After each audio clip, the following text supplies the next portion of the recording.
dari Amerika gitu. Sebenarnya ada satu lagi yaitu India. India itu negara yang sesungguhnya juga dia kapitalisme, tetapi oleh karena beban domestiknya demikian besar sehingga dia tidak bisa menjadi satu kekuatan yang menonjol dibanding dengan Cina atau Amerika gitu. Karena itu sebenarnya ketika bicara tentang 5 tokoh itu kita sedang berbicara tentang kapitalisme gitu. Dan kapitalisme itu dia akan terus berjaya selama dia bisa mempertahankan hegemoninya dan menutup lahirnya penantang baru gitu.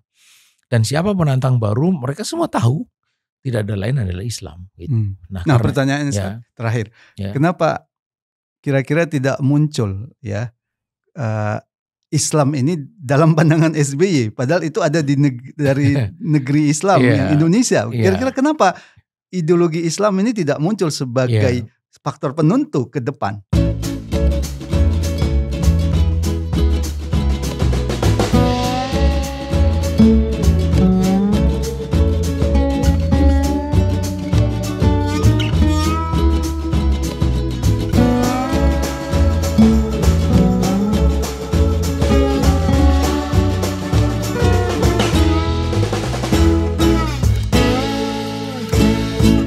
Bismillahirrahmanirrahim. Assalamualaikum warahmatullahi wabarakatuh. Pemirsa yang dirahmati Allah Subhanahu wa taala, kembali kita bertemu dalam program Focus to the Point. Kali ini kita membahas pernyataan yang cukup menarik ya dari mantan Presiden Indonesia Susilo Bambang Yudhoyono SBY yang mengatakan bahwa melihat konflik antara Iran dan Israel, maka masa depan dunia ini tergantung kepada 5 orang ya. Dia sebutkan siapa itu. Pertama, Perdana Menteri Israel Benjamin Netanyahu, pemimpin Iran Ali Khamenei, kemudian Presiden Amerika Trump, Rusia Putin, dan Presiden Cina Jinping. Pertanyaannya, benarkah seperti itu?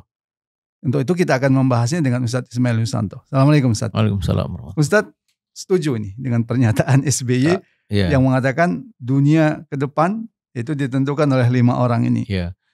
Itu kalau hanya mendasarkan pada kondisi faktual ini hari, mungkin pernyataan itu ada benarnya. Karena memang 5 tokoh inilah yang sedang memegang kendali kekuatan-kekuatan dari negara-negara besar, kecuali Benjamin Netanyahu.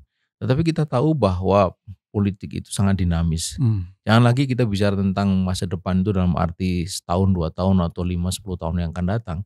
Bahkan esok hari apa yang akan terjadi pun kita tidak tahu. Bagaimana kalau tiba-tiba Benjamin mati ya, dalam serangan yang dilakukan oleh Iran umpamanya, pasti akan merubah konstelasi. Dan ingat bahwa selain 5 tokoh itu sesungguhnya ada dunia lain yang sekarang ini sedang tumbuh kesadarannya, meskipun dia tidak atau belum menampakkan kekuatan realnya, yaitu dunia Islam.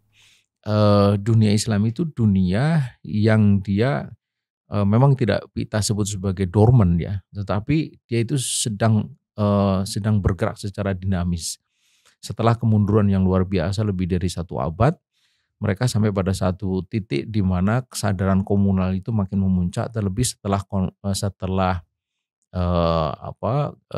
kebiadaban entitas Yahudi di Gaza ini, dan kemudian dunia Islam tidak bisa berbuat banyak di situ. Itu menunjukkan bahwa tanpa persatuan umat Islam yang jumlahnya hampir 2 miliar ini menjadi kekuatan yang sama sekali tak diperhitungkan. Ini memicu kesadaran luar biasa untuk terjadinya atau terwujudnya persatuan itu.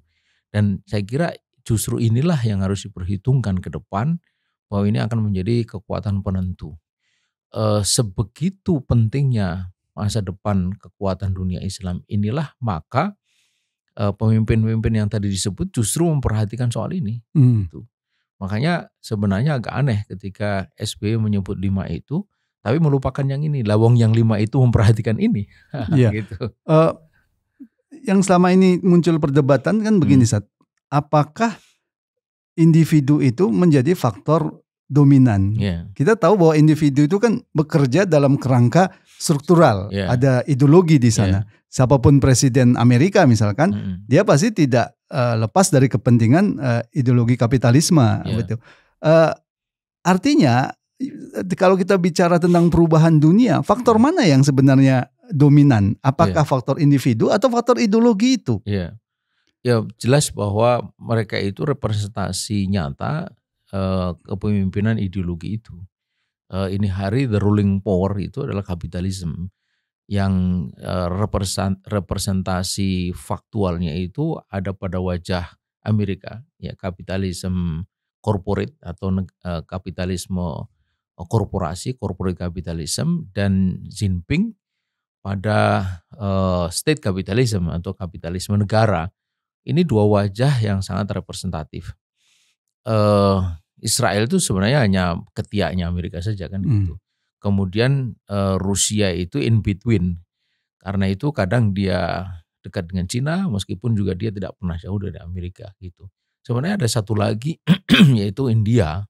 India itu negara yang sesungguhnya juga dia kapitalisme, tetapi oleh karena beban domestiknya demikian besar sehingga dia tidak bisa menjadi satu kekuatan yang menonjol dibanding dengan Cina atau Amerika gitu. Karena itu sebenarnya ketika bicara tentang 5 tokoh itu kita sedang berbicara tentang kapitalisme gitu. Dan kapitalisme itu dia akan terus berjaya selama dia bisa mempertahankan hegemoninya dan menutup lahirnya penantang baru gitu.